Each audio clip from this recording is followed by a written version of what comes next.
Hello dear students, this is your mentor Rajesh sir. और आज मैं इस वीडियो में बात करूंगा radical axis with respect to the two given circle. ये रेडिकल एक्सिस है क्या, इसके बारे में बात करेंगे। आसान सा टॉपिक है, छोटा सा टॉपिक है। कुछ प्रॉपर्टीज़ हैं, उनके ऊपर ही प्रॉब्लम्स बनते हैं। तो रेडिकल एक्सिस होता क्या चीज़ है, ये आपके पास में डेफिनेशन है। It is the locus of points which moves in such a way that the length of the tangents drawn from it to the two circles are equal. ठीक है, मतलब दो सर्कल्स गिवन है, ये एक सर्कल और ये दूसरा circle. Suppose S1 equal to 0 और S2 equal to 0, these are the two circles. Okay, now the radical axis with respect to these two circle is nothing but a locus of points। ये locus of points, ठीक है, वो एक straight line होगी, ये तो समझ में आ ही गया। तो यहाँ से अगर हम टेंजेंट डालेंगे, सपोज करो ये पॉइंट P है, तो P से इसके ऊपर टेंजेंट डाला और P से ही इसके ऊपर टेंजेंट डाला, करेक्ट। तो ये दोनों टेंजेंट की लेंथ सेम होगी, PA equal to PB। This is the definition of the radical axis. इसको हम बोलेंगे radical axis of this two circles, correct है। तो ये दो सर्कल्स है, तो दो सर्कल्स में हम वो सारे पॉइंट्स का लोकस, ठीक है, locus of all those points from which we are drawing the tangents to both the circle, then the length of this tangents are equal. मतलब यहाँ से अगर हम किसी भी पॉइंट से इस लोकस के ऊपर, जो कि एक स्ट्रेट लाइन है, इसके ऊपर कोई भी पॉइंट्स लेंगे, तो वहाँ से हम जो टेंजेंट ड्रॉ करेंगे इन दोनों सर्कल के ऊपर, तो उनका लेंथ हमेशा सेम आएगा। तो ये हो गया रेडिकल एक्सिस, ठीक है। अब इक्वेशन ऑफ रेडिकल एक्सिस में आते हैं, इक्वेशन ऑफ रेडिकल एक्सिस, तो ये भी बहुत आसान है। इक्वेशन ऑफ रेडिकल एक्सिस, ठीक है। तो कैसे है कि PA इक्वल टू PB हो गया। PA या PB आप लेंथ ऑफ टेंजेंट बोल सकते हैं, मतलब root of S1 equal to root of S2 हो जाएगा। ये लेंथ ऑफ टेंजेंट होता है, मतलब S1 equal to S2 and that gives S1 minus S2 that is equal to 0। ये बन गया आपका रेडिकल एक्सिस का इक्वेशन, ठीक है। ये हो गया रेडिकल एक्सिस का इक्वेशन। तो अब दो सर्कल्स की सिचुएशन भी तो बहुत बार अलग अलग होगी, कि कभी दो सर्कल्स इंटरसेक्ट करेंगे, कभी दो सर्कल्स सेपरेटेड रहेंगे, कभी दो सर्कल्स इंटरनली टच करेंगे, कभी दो सर्कल्स एक्सटर्नली टच करेंगे, और भी ऐसी सिचुएशन आएगी। तो उस सेंस में हम रेडिकल एक्सिस किसको बोलेंगे, करेक्ट है। तो वही सब इसकी प्रॉपर्टीज़ में आता है, उनको हम डिस्कस करते हैं। सिंपली यहाँ पे अभी हमने देख लिया कि भाई ये दो सर्कल है, तो ऐसे पॉइंट्स का लोकस, ऐसे पॉइंट का लोकस, जहाँ से हम इन दोनों सर्कल के ऊपर टेंजेंट ड्रॉ करें तो उनकी लेंथ सेम आ जाए, तो वो लोकस को हम रेडिकल एक्सिस बोलते हैं। और ये लोकस भी दिख रहा है आपको यहाँ पर, फिलहाल ये तो स्ट्रेट लाइन है, ठीक है। तो that is called as the radical axis with respect to this two circles. और इसका इक्वेशन भी आपको पता चल गया कि रेडिकल एक्सिस का equation S1 minus S2 that is equal to 0। There S1 equal to 0 and S2 equal to 0 are the equation of this two circles. Fine, okay.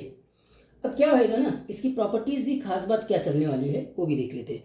तो मेन चीज़ तो वही रहेगा कि आपकी इसकी प्रॉपर्टीज़ को थोड़ा सा प्रॉब्लम में यूज़ करना पड़ेगा। अगर आपको प्रॉपर्टी क्लियर है तो आप प्रॉब्लम्स में उनको यूज़ कर सकते हैं। तो सबसे पहला इंपॉर्टेंट पॉइंट्स क्या आएगा, first important point that radical axis, जो रेडिकल एक्सिस है वो ऑलवेज परपेंडिकुलर होता है line joining the centre, correct है।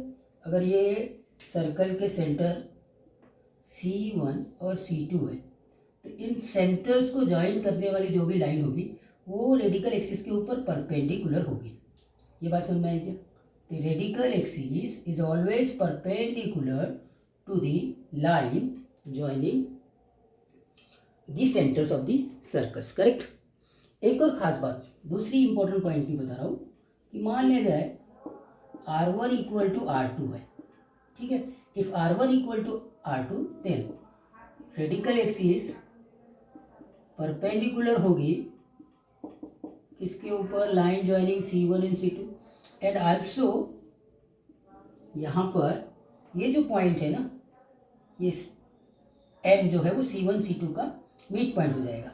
यहाँ पे क्या हो जाएगा, C1M इक्वल टू MC2। मतलब वो radical axis not only the perpendicular on the line joining C1 and C2 but it also bisect the line joining C1 and C2। ये बोलता है कब, जब दोनों के रेडियस सेम होंगे। तो अगर ये दोनों सर्कल इक्वल है, इक्वल सर्कल है मतलब उनके रेडियस सेम है, सेंटर अलग अलग हो गए, तो ऐसे सिचुएशन में ये radical axis line joining centre C1 C2 के ऊपर परपेंडिकुलर होगी, ये बात तो क्लियर है। साथ में वो C1 C2 को बाइसेक्ट भी करेगी, मतलब ये वाली लेंथ और ये वाली लेंथ सेम हो जाएगी। करेक्ट है? Okay okay. उसके बाद नेक्स्ट पे आते हैं। नेक्स्ट प्रॉपर्टी हम बात करेंगे कि अगर मान लीजिए दो सर्कल इंटरसेक्टिंग है, ठीक है, दो सर्कल इंटरसेक्टिंग है, तब रेडिकल एक्सिस क्या होगा। ठीक है, इसके ऊपर भी प्रॉब्लम हम लोगों ने ऑलरेडी कर लिया है। तीसरा, अगर दो सर्कल इंटरसेक्टिंग है, लीजिए ये इंटरसेक्टिंग सर्कल है, तो इंटरसेक्टिंग सर्कल में पॉइंट ऑफ इंटरसेक्शन को ज्वाइन करते हैं तो ये आपकी कॉमन कॉर्ड हो जाती है। करेक्ट है? तो यही कॉमन कॉर्ड जो है वही आपकी इस बार रेडिकल एक्सिस होती है। करेक्ट है? कॉमन कॉर्ड ही आपकी रेडिकल एक्सिस कहलाती है। तो जो कॉमन कॉर्ड है इंटरसेक्टिंग सर्कल के वही आपकी रेडिकल एक्सिस है। मतलब इसका इक्वेशन मिल जाएगा S1 minus S2 that is equal to 0। Correct? ये हो गया इंटरसेक्टिंग सर्कल के लिए। अगर मान लीजिए सर्कल इंटरनली टच कर रहे हैं तो ये रेडिकल एक्सिस हो जाएगा। जो कॉमन टेंजेंट है, करेक्ट है, वो आपका रेडिकल एक्सिस हो जाएगा। This is radical axis, common tangent. Equation तो आपको पता है हमेशा यही आएगा S1 minus S2 equal to 0। या फिर दो सर्कल एक्सटर्नली टच कर रहे हैं तब भी कॉमन टेंजेंट ही आपका रेडिकल एक्सिस होगा। कॉमन टेंजेंट ही आपका रेडिकल एक्सिस होगा। करेक्ट है? तो रेडिकल एक्सिस जब सर्कल इंटरसेक्ट कर रहे हैं तो कॉमन कॉर्ड, और अगर सर्कल टच कर रहे, चाहे वो इंटरनली टच करे चाहे वो एक्सटर्नली टच करे, तो रेडिकल एक्सिस उसका कॉमन टेंजेंट होगा। तो अब क्या हो गया कि क्वेश्चन समझ में आ गया होगा कि आपको अगर क्वेश्चन में दिया हुआ है तो पहले सर्कल की सिचुएशंस को देखिए कि सर्कल इंटरनली टच कर रहे हैं कि एक्सटर्नली टच कर रहे हैं, या फिर सर्कल सेपरेटेड है या सर्कल कॉन्सेंट्रिक है। कॉन्सेंट्रिक सर्कल से याद आएगा, अगर दो सर्कल कॉन्सेंट्रिक होते हैं तो उनका कोई रेडिकल एक्सिस नहीं होता। तो आप इसको फिफ्थ पॉइंट भी बोल सकते हैं, no radical axis. Correct? No radical axis, radical axis exist for concentric circle, concentric circle. तो अगर सर्कल कॉन्सेंट्रिक है तो उनके लिए कोई रेडिकल एक्सिस नहीं होगा। ठीक है? सर्कल अगर कॉन्सेंट्रिक होते हैं तो उनके लिए कोई रेडिकल एक्सिस नहीं होता है। ठीक है? तो क्या क्या प्रॉपर्टीज हमने देख ली कि रेडिकल एक्सिस ऑलवेज परपेंडिकुलर होता है लाइन जॉइनिंग दी सेंटर्स। ओके? और अगर दोनों सर्कल की रेडियाई सेम है तो radical axis not only perpendicular on the line joining C1 and C2 but it also bisect the line joining C1 and C2। Correct है? और अगर सर्कल दोनों इंटरसेक्ट कर रहे हैं, ठीक है, दोनों अगर इंटरसेक्ट कर रहे हैं तो कॉमन कॉर्ड ही उसका रेडिकल एक्सिस होता है। और अगर इंटरनली या एक्सटर्नली भी टच करते हैं तब भी कॉमन कॉर्ड ही उसका रेडिकल एक्सिस होता है। तो कहने का मतलब ये है कि अगर दो सर्कल दिए हुए, उनके इक्वेशन दिए हुए और रेडिकल एक्सिस से रिलेटेड क्वेश्चन है तो पहले उन दो सर्कल की सिचुएशन को पता करिए कि वो सेपरेटेड है, इंटरनली टच कर रहे हैं या एक्सटर्नली टच कर रहे हैं या फिर इंटरसेक्ट कर रहे हैं, उसके अकॉर्डिंग आप क्वेश्चंस को सॉल्व करेंगे। और एक बार रेडिकल एक्सिस का इक्वेशन आ गया ना तो यहाँ क्या क्वेश्चन बनता है, रेडिकल एक्सिस का इक्वेशन आ गया, मैंने ये क्वेश्चन कराया है, तो ये रेडिकल एक्सिस का इक्वेशन आ गया तो आप इसका लेंथ भी निकाल सकते हैं। इसका क्या निकाल सकते हैं, लेंथ निकाल सकते हैं। सेम चीज़ यहाँ पर कोई क्या क्वेश्चन बन सकता है कि अगर ये इंटरनली टच कर रहे हैं तो ये जो टेंजेंट है, ये जो टेंजेंट है वो किस पॉइंट से पास हो रहा है या इसका स्लोप क्या है। तो आप सोचेंगे कि यार इसका इक्वेशन कैसे निकाला जाए, तो इक्वेशन क्या है, ये रेडिकल एक्सिस है तो इसका इक्वेशन निकल जाएगा। सेम चीज़ यहाँ हो जाएगा। करेक्ट है? ओके, अब एक इम्पोर्टेंट पॉइंट्स पे आते हैं। लास्ट प्रॉपर्टी बोल सकते हैं उसको, प्रॉपर्टी नंबर 6, और वो इंटरेस्टिंग भी है। क्या है प्रॉपर्टी नंबर 6, उसको चेकआउट करते हैं।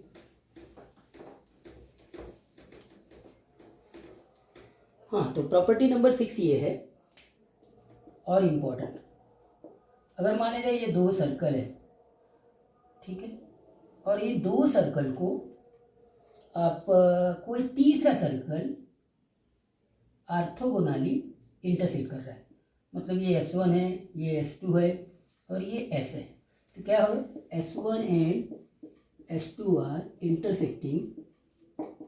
इंटरसेक्टिंग सर्कल S ऑर्थोगोनली, ठीक है, orthogonally.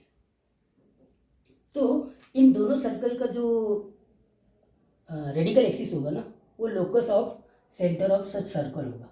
So the locus of centre of circle which is orthogonal to the two given circle, the locus of center of circle, the locus of center of circle which cut two circles orthogonally is the radical axis of two circle, radical axis of two circle। मतलब इन दोनों का radical axis लेंगे तो ये इसके centre से पास होगा, correct है। इन दोनों का, इन दो सर्कल S1 और S2 का रेडिकल एक्सिस होगा, वो डेफिनेटली इस सर्कल से पास होगा। वो कब होगा, जब ये दोनों सर्कल इस बड़े सर्कल S को ऑर्थोगोनली इंटरसेक्ट कर रहे हैं, करेक्ट है। बात समझ में आई क्या? अगर ये दोनों सर्कल्स S1 और S2 इस बड़े सर्कल S को ऑर्थोगोनली इंटरसेक्ट करते हैं तो रेडिकल एक्सिस पास होता है इस बड़े सर्कल के सेंटर से। अब उसको ऐसे ही बोल सकते हैं, the locus of centre of the circles, जितने भी सर्कल्स है, मतलब ये दो सर्कल जितने भी सर्कल्स को ऑर्थोगोनली इंटरसेक्ट करेंगे, उन सभी सर्कल का जो लोकस ऑफ सेंटर है वो इन दो सर्कल का रेडिकल एक्सिस होगा, करेक्ट है क्या? हाँ, बस हाँ, तो रेडिकल एक्सिस कैसे निकालना है या लोकस कैसे निकालना है आपको पता चल गया। इक्वेशन सिंपली आ गया, S1 minus S2 that is equal to 0। तो ये इतनी प्रॉपर्टीज़ हैं, बस इनको आपको याद रख लेना है। इनके ऊपर बेस्ड प्रॉब्लम बड़े आसानी से बन जाते हैं, टॉपिक ही बहुत इजी है। तो प्रॉब्लम्स को चेकआउट करते हैं। और ये पहला क्वेश्चन, अब आप क्वेश्चंस को देखते ही आपको समझ में आ जाएगा कि हाँ भाई इसमें कुछ खास बात तो रखी नहीं है, बहुत आसानी से हम इनके क्वेश्चन को सॉल्व कर सकते हैं। बस हमको जो अभी 10 मिनट की आपने थ्योरी पढ़ी है रेडिकल एक्सिस से रिलेटेड, वो थ्योरी आपको याद है तो क्वेश्चन आसान है। क्या है कि if the locus of the centre of the circle which curves the circle, अच्छा ये सर्कल है और ये दूसरा सर्कल है, इन दोनों सर्कल को एक सर्कल ऑर्थोगोनली इंटरसेक्ट कर रहा है, तो उसका लोकस क्या होगा? डेफिनेटली उसका जो लोकस होगा इन दो सर्कल का रेडिकल एक्सिस होगा। दैट्स इट, क्वेश्चन खत्म। तो अगर इसको मैंने S1 मान लिया और इसको S2 मान लिया, तो S1 minus S2 that is equal to 0। बड़ा ध्यान रखना, अभी इसको स्टैंडर्ड फॉर्म में लिखेंगे तो ये हो जाएगा x² plus y² minus x/2 minus 7/2, okay. और माइनस इसको भी वैसे ही करेंगे, x² plus y² minus 3/4x minus y/4 that is equal to 0, correct है क्या? ओके फाइन, बस हो गया, x² कट गया तो यहाँ से माइनस x/2 और वो हो जाएगा प्लस 3/4x, ये आ जाएगा माइनस 7/2 और ये हो जाएगा plus y/4 that is equal to 0। LCM आ गया 4, ये हो गया माइनस 2x प्लस 3x, ठीक है, minus 14, okay, plus y that is equal to 0। Finally मेरे पास में आएगा x plus y minus 14 that is equal to 0। इसका मतलब स्लोप जो इसका आ गया -1 इसका स्लोप है। कैलकुलेशन वगैरह कोई खास बात नहीं है, बस ये है कि आपको जो रेडिकल एक्सिस से रिलेटेड अभी मैंने 10 मिनट की जो थ्योरी बताई है कि जिसमें कि locus of centres of all दो circles which curves the given two circle orthogonally, then the locus of center of such circle, locus of centers of such circle is the radical axis of these two circle, correct है। बस ये property आपने use कर ली है, question solve. और ये दूसरा question देखते हैं, अच्छा इंटरेस्टिंग क्वेश्चन है और कॉन्सेप्ट भी अच्छा क्लियर हो जाएगा आपको। ऑर्थोगोनल इंटरसेक्शन की कंडीशन क्या होती है वो भी यहाँ पे क्लियर हो जाएगी। If x equal to 1 is the radical axis of two circle which curves each other orthogonally, दो सर्कल है वो एक दूसरे को ऑर्थोगोनली इंटरसेक्ट कर रहा है, ठीक है साहब। मतलब एक सर्कल ये है और दूसरा सर्कल ये है, करेक्ट है। दोनों ऑर्थोगोनली इंटरसेक्ट कर रहे हैं। If x equal to 1 is the radical axis, radical axis तो यही होगी, कॉमन कॉर्ड ही रेडिकल एक्सिस है।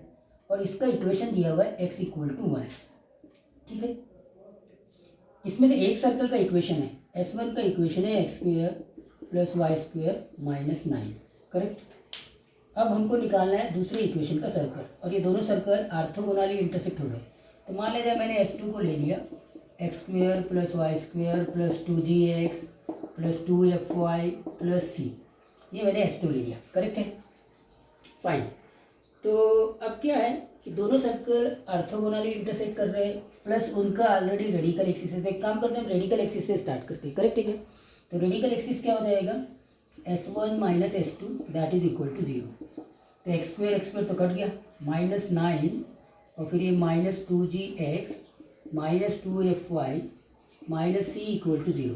मतलब ये हो जाएगा 2gx plus 2fy plus c plus 9 equal to 0।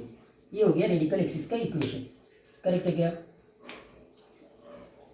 लेकिन ये जो रेडिकल एक्सिस का इक्वेशन है वो ऑलरेडी गिवन है। रेडिकल एक्सिस वापस से क्या है, x इक्वल टू 1 है। x इक्वल टू 1 है को मैं थोड़ा सा स्टैंडर्ड फॉर्म में लिखता हूँ। तो ये 1 into x plus 0 into y minus 1 equal to 0, ये बन गया रेडिकल एक्सिस। ये 1 और 2 है ना, दोनों एक ही चीज़ है, अलग अलग चीज़ तो है नहीं। तो 1 और 2 are identical, 1 and 2 are identical. अगर आइडेंटिकल है तो क्या हो जाएगा, देखो 2g के अपॉन में यहाँ 1, 2f के अपॉन में यहाँ 0, और इधर कितना है c प्लस 9, c प्लस 9 के अपॉन में माइनस 1, ये कंडीशन आएगी, करेक्ट है क्या। ओके फाइन, इन दोनों को सॉल्व करेंगे, इन दोनों को सॉल्व करेंगे तो आपको f इक्वल टू 0 मिल गया, पहला कंडीशन f इक्वल टू 0 आपको मिल चुका है, करेक्ट है, फाइन। तो ये हो गया f इक्वल टू 0। अब हमको g और c को डिटरमाइन करना है। हाँ, अगर यहाँ से हम इन दोनों को सॉल्व करेंगे तो कुछ हासिल होने वाला नहीं है, 0 हो जाएगा सब। हाँ ठीक है, मैंने f इक्वल टू 0 ऑलरेडी आ चुका है, ठीक है फाइन। और यहाँ से अगर मैं दोनों को सॉल्व करूँगा तो c भी बचा हुआ है, g भी बचा हुआ है, दो अननोन है, तो दोनों को मेरे को फाइंड आउट करना है। तो मेरे को दूसरी कंडीशन भी तो लगानी है। दूसरी कंडीशन क्या है कि ये दो सर्कल है वो ऑर्थोगोनली इंटरसेक्ट कर रहे हैं, ये सर्कल और ये सर्कल ऑर्थोगोनली इंटरसेक्ट कर रहे हैं। तो ऑर्थोगोनल इंटरसेक्शन का कंडीशन क्या होता है, ऑर्थोगोनल इंटरसेक्शन कंडीशन ये होती है, यहाँ लिख देता हूँ मैं, 2g1 g2 plus 2f1 f2 that is equal to c1 plus c2। ये है दो सर्कल अगर ऑर्थोगोनली इंटरसेक्ट करते हैं, g1 f1 g2 f2। आपको मालूम है ये इक्वेशन में इस प्रकार से आता है, करेक्ट है। तो ये कंडीशन बनती है आपकी ऑर्थोगोनल इंटरसेक्शन की। तो ऑर्थोगोनल इंटरसेक्शन की कंडीशंस को यहाँ लगाएंगे तो 2 इंटू 0 हो जाएगा, प्लस फिर से 2 इंटू 0 हो जाएगा, दैट इज इक्वल टू पहले वाले सर्कल का c माइनस 9 है और दूसरे वाले सर्कल का c है। तो यहाँ से 0 equal to minus 9 plus c, मतलब c इक्वल टू 9 आ गया, correct. c equal to 9 straightforward आ गया। कौन सी कंडीशन से, जब हमने लगाया कि दोनों सर्कल जो है वो ऑर्थोगोनली इंटरसेक्ट कर रहे हैं, तो straightforward c equal to 0 अपना 9 आ गया। अब इन दोनों को सॉल्व करेंगे। अब अगर इन दोनों को सॉल्व करेंगे, इसको पकड़ लेंगे और इसको पकड़ लेंगे तो आपको जी भी मिल जाएगा, ठीक है। तो इसको मैं कहाँ लगता हूँ, यहाँ पे 2g equal to c plus 9, मतलब c को मैंने रिप्लेस कर दिया 9 से, ठीक है। तो ये कितना हो गया 18, ये हो गया 18 को 2 से ये कर दिया तो मुझे g का वैल्यू मिल गया। g का वैल्यू कितना आएगा 9, ये मिल गया। तो फाइनली हमने g निकाल लिया, तो g का वैल्यू आ गया 9, करेक्ट है, ये आ गया g का वैल्यू 9। तो g का वैल्यू 9 है, c का वैल्यू भी 9 है और f का वैल्यू 0 है। तो हो गया इक्वेशन ऑफ सर्कल आ गया। X square plus y square रहेगा, correct, x square plus y square रहेगा और g का वैल्यू 9 है तो ये 18x हो जाएगा, दिस इज 18x। f वाला टर्म तो हट जाएगा, y वाला टर्म हट जाएगा क्योंकि f की वैल्यू 0 है और c की वैल्यू कितनी है 9 है, दैट इज इक्वल टू 0। तो ये हमारा required circle x square plus y square plus 18x plus 9 that is equal to 0 is our required circle. तो क्या हुआ यहाँ पे हमने ऑर्थोगोनल इंटरसेक्शन की भी कंडीशन लगाई और ऑलरेडी रेडिकल एक्सिस गिवन है। और रेडिकल एक्सिस कैसे निकालते हैं, S1 minus S2 that is equal to 0 से। और रेडिकल एक्सिस का इक्वेशन ऑलरेडी गिवन है, मतलब दो इक्वेशन मिलेंगे रेडिकल एक्सिस के, तो दोनों सेम रेडिकल एक्सिस के हैं तो आइडेंटिकल होंगे तो ये रेशो वर्क करेगा। करेक्ट है कि नहीं? फाइन। तो इस कॉन्सेप्ट से इस क्वेश्चन को हम सॉल्व कर सकते हैं। अब एक लास्ट PYQ का क्वेश्चन डिस्कस करते हैं। तो आपने देखा होगा कि पहले वाले क्वेश्चन में हमने जब दो सर्कल ऑर्थोगोनली इंटरसेक्ट करते तो सेंटर ऑफ लोकस क्या होगा, रेडिकल एक्सिस होगा। उस प्रॉपर्टी के ऊपर प्रॉब्लम देगा। यहाँ पे सिंपली ऑर्थोगोनल इंटरसेक्शन है तो आपको सिंपली S1 माइनस S2 से जो रेडिकल एक्सिस मिलेगा उससे दूसरे सर्कल का इक्वेशन फाइंड आउट करने में आपको हेल्प नहीं होगी। आपको फिर से एक और कंडीशन लगानी पड़ेगी कि दोनों सर्कल ऑर्थोगोनली इंटरसेक्ट कर रहे हैं। तो वो कंडीशन लगाने से फिर आपको, क्योंकि अभी यहाँ पे क्या होता है कि एक जो सर्कल है जिसको हमको डिटरमाइन करना है उसमें 3 अननोन होंगे G, F और C। तो 3 कंडीशन चाहिए होती है ना। तो उसको डिटरमाइन करने के लिए हमने ऑर्थोगोनल इंटरसेक्शन की भी कंडीशन को यूज़ की और रेडिकल एक्सिस की कंडीशंस को भी यूज़ किए। ओके, लास्ट क्वेश्चन देखते हैं। और ये JEE मेंस 2021 में आया हुआ क्वेश्चन है। The common tangent to the circle also passes through the points. अब देखिए, कॉमन टेंजेंट, दो सर्कल दिए हुए हैं और उनके कॉमन टेंजेंट्स को हमको इक्वेशन को फाइंड आउट करना है, तभी हम बता सकते हैं कि वो दो सर्कल अपना वो जो कॉमन टेंजेंट है वो किस पर्टिकुलर पॉइंट से पास हो रहा है। तो आपकी थ्योरी काम आएगी। अगर आपने यहाँ दूर तक पढ़ लिया है कि रेडिकल एक्सिस तक के आपका नॉलेज आ चुका है तो आपको पता है कि कॉमन टेंजेंट अगर दो सर्कल इंटरनली या एक्सटर्नली टच करते हैं तो कॉमन टेंजेंट का इक्वेशन हम निकाल लेते हैं। तो अब क्वेश्चन में क्या है कि दो प्रकार के क्वेश्चन हो गए। तो पहले आपको सर्कल की सिचुएशन तो पता करनी पड़ेगी कि सर्कल इंटरसेक्ट कर रहे हैं कि नहीं कर रहे, या टच कर रहे हैं तो फिर एक्सटर्नली टच कर रहे हैं या इंटरनली टच कर रहे हैं, तो ये काम करना पड़ेगा। तो यहाँ पर सबसे पहले ये इक्वेशन है x² + y² that is equal to 4, मतलब C1 तो 0, 0 आ गया और R1 2 आ गया। Correct, fine. दूसरे सर्कल को लेते हैं। ये है x² + y² + 6x + 8y - 24 = 0। तो यहाँ से मुझे C2 क्या मिलेगा, 3 और 4, मतलब -3 - 4 मिलेगा। और R2 क्या मिलेगा, R2 9 + 16 और ये -24 + 24 हो जाएगा यहाँ पर। करेक्ट है, तो 7 आ जाएगा। R2 7 आ गया, R1 2 आ गया। अब हम C1 C2 की डिस्टेंस निकालते हैं। C1 C2 square root of सीधा 9 + 16 आ जाएगा, मतलब 5 आ जाएगा। करेक्ट है, C1 C2 का डिस्टेंस 5 आ गया। देखो ये 5 है, R1 2 है, ये 7 है। आपको रिलेशन पता चल गया कि अगर 7 में से 2 को सब्ट्रैक्ट करेंगे मतलब आपके पास में ये सिचुएशन हो गई C1 C2 = R2 - R1।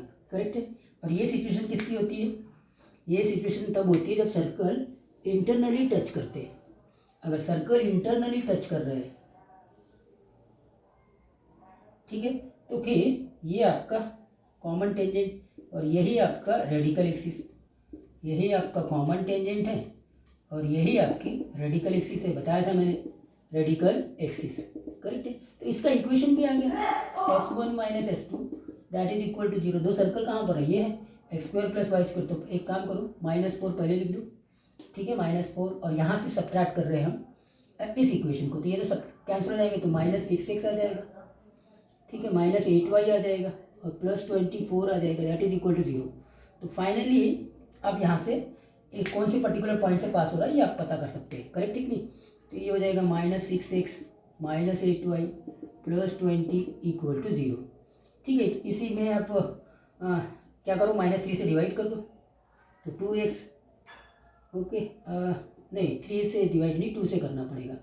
2 से डिवाइड करेंगे तो 3x, -2 से डिवाइड किया तो +4y और प्लस की जगह -10 दैट इज इक्वल टू 0। ये फाइनल बन गया आपका इक्वेशन। और अब इसको देखना है कौन सा पॉइंट सेटिस्फाइड करता है। तो अब क्या करो, ट्रायल एरर मेथड करो। फर्स्ट पॉइंट देख लो, सेकंड पॉइंट देख लो, थर्ड पॉइंट देख लो।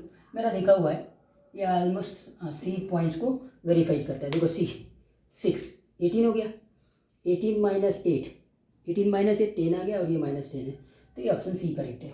तो देखा, रेडिकल एक्सिस का टॉपिक बहुत ही आसान है, एकदम सिंपल है। बस क्वेश्चन ये रहता है कि स्टूडेंट्स लोगों का पेशेंस ख़त्म हो जाता है जब इतना सर्कल पढ़ने के बाद आप ये समझ लीजिए कि सेकंड पार्ट है सर्कल का, system of circle second part है, जिसमें हमको ऑर्थोगोनल इंटरसेक्शन और रेडिकल एक्सिस और रेडिकल सेंटर, इस प्रकार फैमिली ऑफ सर्कल, इतने टॉपिक्स पढ़ना पड़ता है। तो पहले पार्ट सर्कल 1 में ही इतने सारे टॉपिक्स होते हैं कि बच्चा यहाँ तक आते आते पजल हो जाता है। अदरवाइज ये टॉपिक बहुत ईजी है as compare to the circle का पार्ट 1 है ना, उसके कंपेरेटिवली पार्ट 2 तो काफ़ी आसान है, क्वेश्चन जिसके ऊपर बहुत आसानी से आप सॉल्व कर सकते हैं। Thank you for watching.